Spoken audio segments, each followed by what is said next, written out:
এই রিল আর শর্টসের যুগে যেন মানুষ ভুলতে বসেছেন নিজের আপনজনকেও। এমনই এক অবাক করা ঘটনা ঘটে গেল মেদিনীপুরে।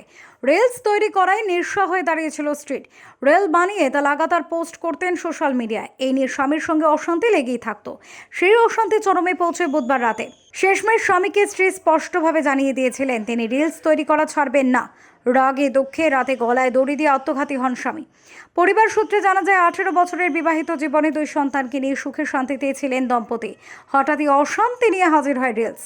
ইদানিং নানা ভিডিও তৈরি করে সমাজ মাধ্যমে পোস্ট করাই নাকি স্ত্রীর নিঃস্ব হয়ে দাঁড়িয়েছিল। এতে আপত্তি ছিল স্বামীর। সব মিলিয়ে মাঝে মধ্যে বাধ্য অশান্তি, আর তাতেই পৃথিবী ছাড়ার মতো হঠকারী সিদ্ধান্ত নিয়ে ফেলেন স্বামী। মুহূর্তেই সব শেষ। বুধবার গভীর রাতে দেহ উদ্ধার করে মেদিনীপুর মেডিকেল কলেজ হাসপাতালে নিয়ে যায়। চিকিৎসকেরা সেখানেই তাকে মৃত বলে ঘোষণা করেন। বৃহস্পতিবার দুপুরে ময়নাতদন্ত সম্পন্ন হয়। একটি অস্বাভাবিক মৃত্যুর মামলা রুজু করে ঘটনার তদন্ত শুরু করেছে কোতোয়ালি থানার পুলিশ। মেদিনীপুর থেকে প্রদীপ কুমার মাইতির রিপোর্ট, ওঙ্কার বাংলা।